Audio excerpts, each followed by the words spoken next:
latest in EdTech innovations in China and across Asia.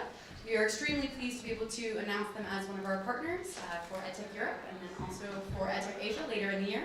So my colleague Sophie will go ahead and introduce the panels for what will be a very interesting series of pitches and ideas from these fantastic Chinese companies. Sophie. Thank you, Michelle. Hello, everyone. It's so great to be here. My name is Sophie. I am the partner at JMDedu. So as Michelle said, JMDedu is the leading information source and community platform in China about education technology and innovation. So what we do is we are the leading business blog and databases for edtech startups and investments, in China. At the same time, we are also a major EdTech event organizer in China. So in this November, we're holding an EdTech summit in Beijing. That we're hoping that you who are interested in China, who are interested in Chinese market, we're sincerely invite you to come. So today we bring a little bit China to you guys. We have three very interesting presenters. So two entrepreneurs, so they have very solid, interesting startups. One is social networks for language learners. The other is a technology solutions for interactive online classroom. And last, we have an investor from an early stage EdTech fund, and give us idea from the investor perspective as well as some of the portfolios they invested in. So let's first give floor to Mr. He from EEO. Okay, nice to meet you.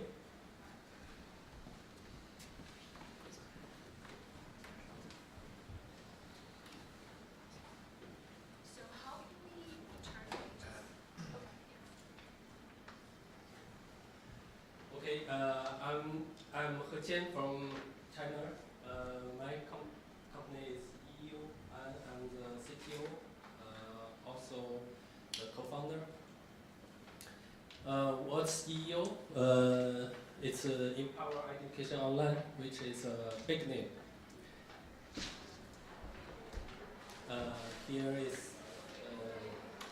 some explanation about EEO's history. EEO was founded in September 2014. Sorry, that's around two years ago. And last year we got pre-funding, and September 2015, we released our first version, and 2 months later, we published our SaaS management. And now we have more than 5,000 students using our system. And the max concurrency is around 1,100 students starting by using our product at the same time.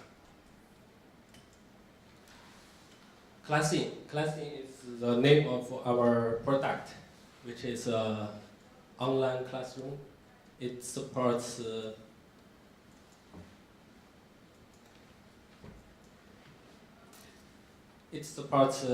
one teacher and max up to 6 students with all camera enabled, also audio. So first we have a very flexible web camera organization. Teacher can put himself to maximum, and with 2 students in this page. Okay, this is another organization. So teacher can also adjust the camera window whatever he wants.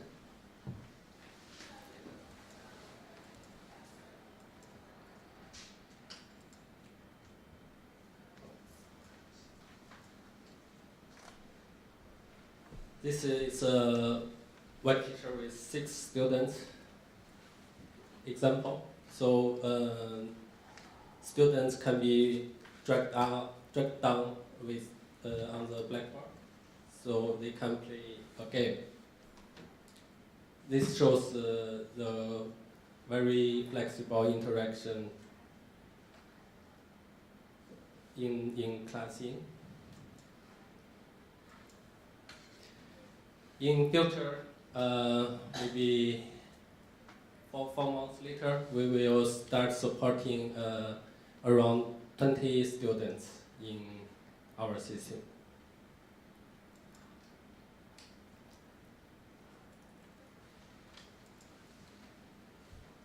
The software is designed through it's designed for teaching, so we have a powerful blackboard. Like this, teachers can design the courseware before starting the class and save it in our system. Just open it when start class. This blackboard file supports pictures and drawings, also text messages. This is another blackboard. Shows different things. So teacher can ask student to put the animals into the right squares.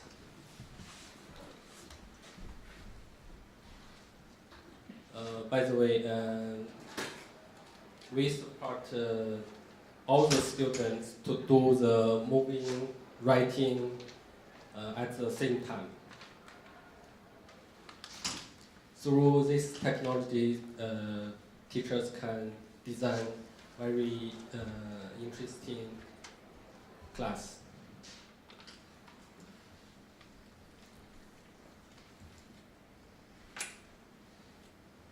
After that, we also support many other courseware. First is PowerPoint. So we are 99% compatible with PowerPoint. So teachers can just write their courseware in PowerPoint and upload to our system, so you can use it. All the animation and the sound effect can be kept in this system. We also support video, any kind of formats, and audio, music.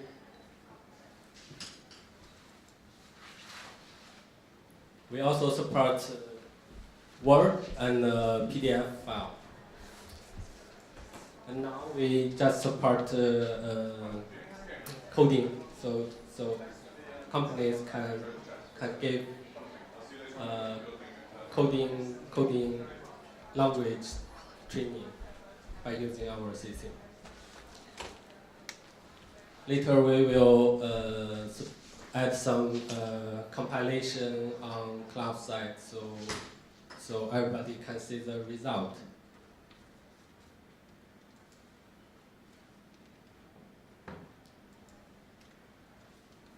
We also have some other teaching tools.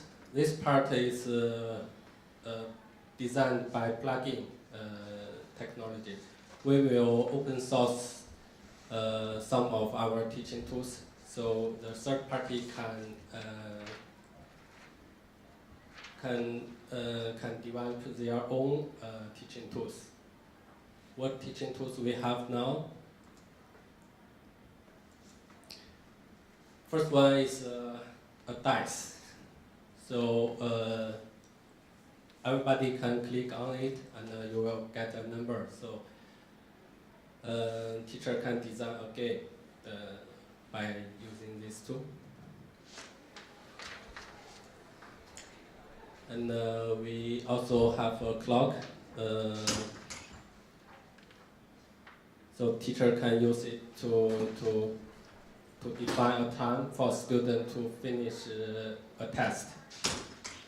This part is a private blackboard, so teacher can open it. Then each student will get one private board, so students can write notes and answer questions on it.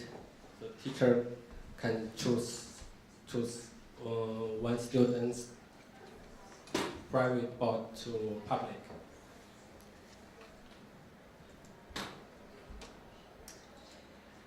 Okay, that's almost the features we support now. In this slides, I just demonstrate our classing. We also have SaaS management, which supports SMS, or RMS, and CRM system. Also, an OE for small companies. So company can using our SaaS system to start to build up online school. They can manage their students, teachers in that system. Also, classing can be managed. Okay, that's all. This is my email and our company's website. So, any question you can send mail to me. Okay, thank you. Hello. Okay. My name is Zachary. I'm the founder of HelloTalk. We are a global language learning, like a social app. And basically, we support, for example, if there's a Spanish native speaker learning French, there are also French learning Spanish. So what our app does is connect you with native speakers who learn your language. How do I play the video? Where's the video? It's embedded. It's embedded here. Yeah. Let me just ask. Don't worry. Basically, we look at the screens first. So we see here in our app, you find the speaker, the native speaker, which can become your friends. So we have the correction. So when you send English or Chinese, they can help you correct. We can have the translation function. And we also have transliteration for people learning Japanese or Chinese. We also have like voice recognition. So if you don't understand the voice messages, you can recognize it into text and then translate it into your native language. We also have a feeds function, like the Facebook feeds. So in the feeds function, you can have all these learning features. For example, there's correction. It's a Korean user learning Chinese. So it's an app about language and culture. It's based on people, because there's a lot of solutions based on memorizing, based on class. So what we want to do is build a community. It's like a vertical Facebook, but for language learners worldwide. Most of our users are coming from Korea, Japan, China, US, and Brazil. This is the message flow. So you can see that the Koreans are talking to Japanese and US and China. So usually it means they are learning their language. So the message flow goes like this. We have users from almost all the countries in the world. This is the monthly active users. We have about 200,000 daily active users. So the nationality number one is actually China. They are very crazy about learning English, of course. And then we also have Korea and Japan and Brazil. which they're also very crazy about learning English. Then we have other countries. 60% of our users, they want to learn English. Next comes Korean, Japanese, Spanish, German, Chinese is number 7.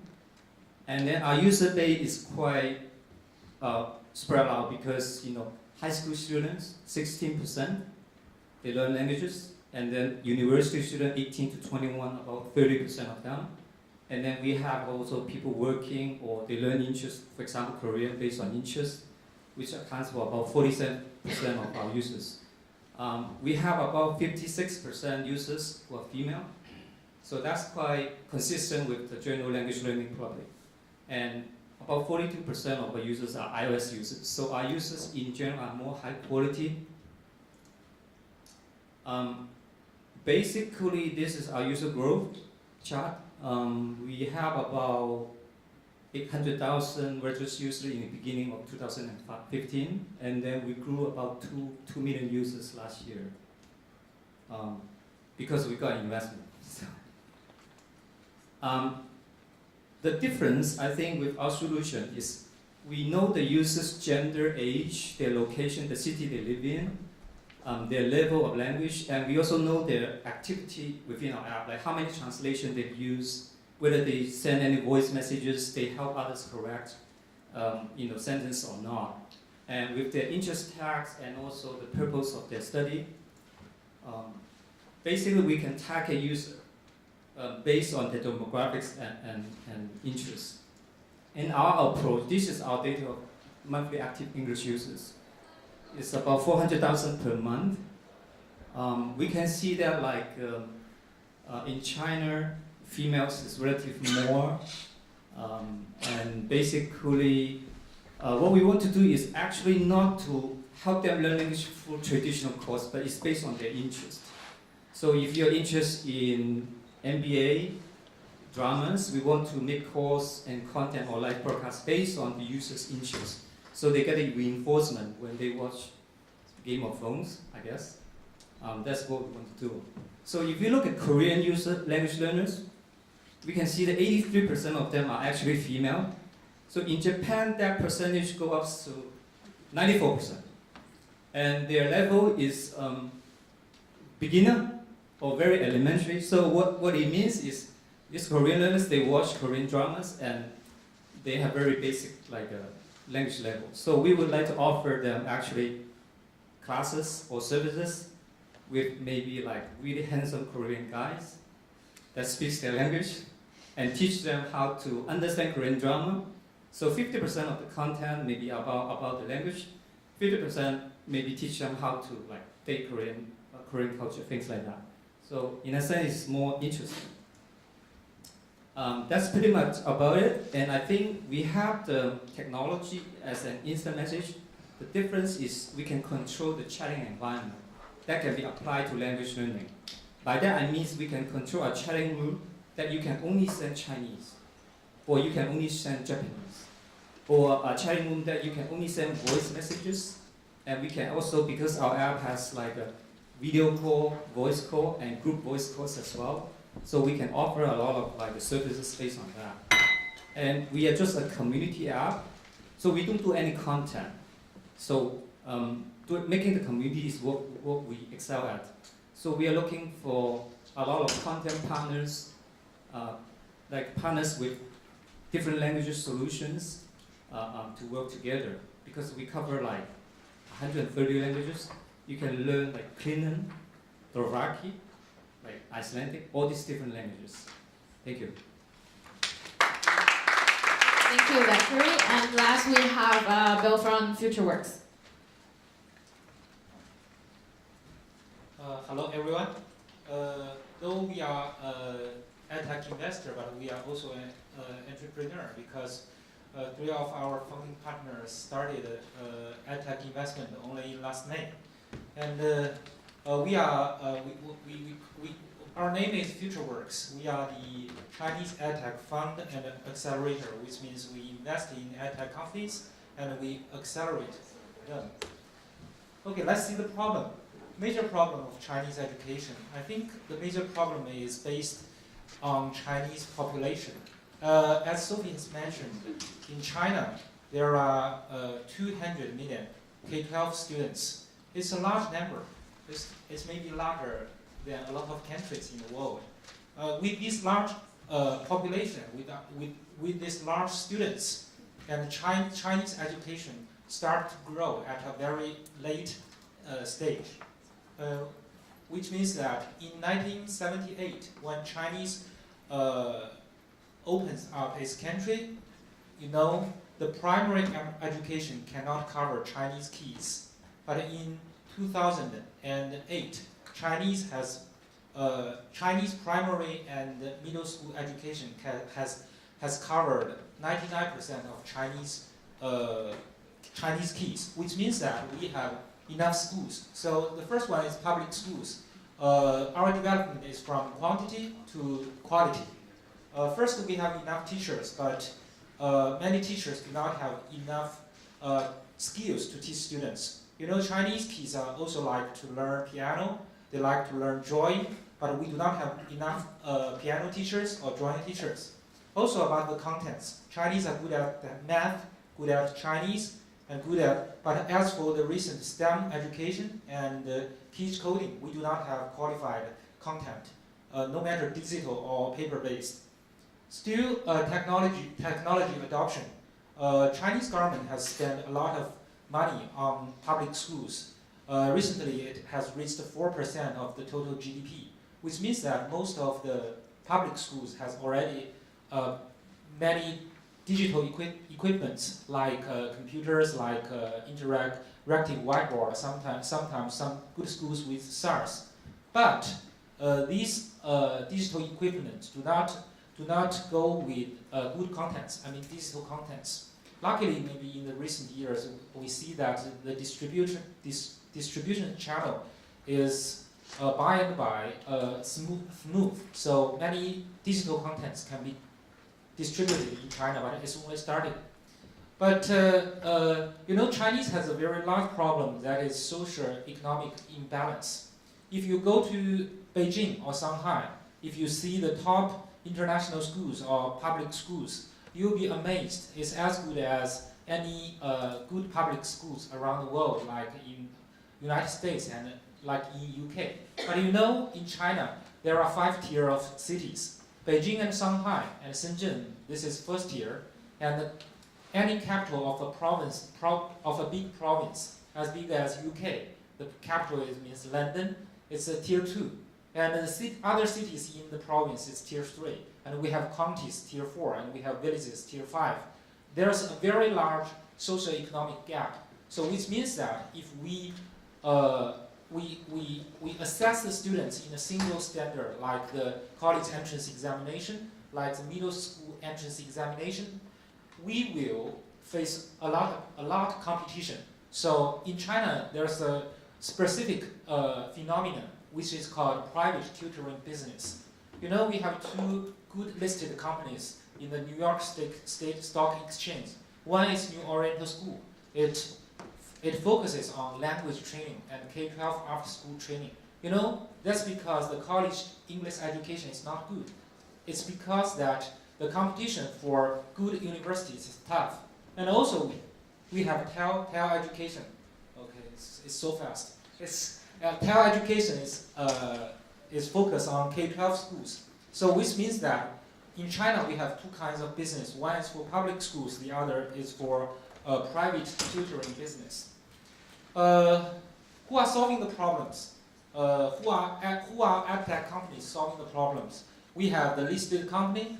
These are VC-backed, listed in the United States. Also, we have some other listed companies in China or in Hong Kong. These 3 companies are doing the to school business. These two companies are private tutoring business. They are trying to solve the problem. But also, what kind of capital do we need? As for the late stage EdTech, they are good targets for acquisition. So all those listed companies are willing to buy them. But as for early stage EdTech company, we need special fund like Future Work. like the fund for apps for online B2C training, innovation and education products, smart hardware, AI in education, and etc. And what about FutureWorks? We operate like a YC, Y Combinator in EdTech. We are a founders fund. Our GPs are serious entrepreneurs and executives. All these strategies are exactly similar to the YC, Y Combinator in the United States. And we can give us a little introduction about what kind of EdTech companies we are investing. This is called Mellow Memo. It's a smart wristband for piano learners. If you wear this wristband, the band can record how you play and compare it with good piano teachers or even pianists, like Chinese famous pianists Lang Lang and Li Yundi. They are all their performance are all recorded in the recording app. This collecting the playing data and it helps the teachers to teach the students. This is another of our investment. It's called Hualala. It's an online art school. The founder is from China's largest online gaming company, and he made very good videos on his learning art. So students will watch a video, and there's a WeChat group for about 100 students with tutors in it to help the kids about the drawings. So it already has attracted over 2,000 pupils, and the retention rate is extraordinarily high. And you know this with this Hualala and with this video and with a number of tutors, it can cover a nation like UK or even larger than that. This is my last example. It's a hardware, but it's kind of smart. It's called 2 square meters. 2 square meters is just enough for a pupil to study. It's about the size of the table. And this table has 3 functions. One, it can corrects your gesture. If you are leaning to one side of, if you are too close to your books, it can warn you, and also it can interact with your app and providing video content. Of course, it's like some other tables. It can grow as the keys goes. So although we are the first EdTech accelerator and EdTech fund, early stage fund in China, we are still a startup. We started only for a year. So if you want to reach me, here's my WhatsApp, LinkedIn, and also if you want to do business with China, you should install WeChat. I know it's not that popular in Europe, but if you are EdTech player, no matter investors or entrepreneurs or even policy makers, you should understand China's education policy. It has a lot to research. It's not to learn. You can see a lot of interesting things in China. So if you are interested in China, contact me. Thank you. Thanks, Bill.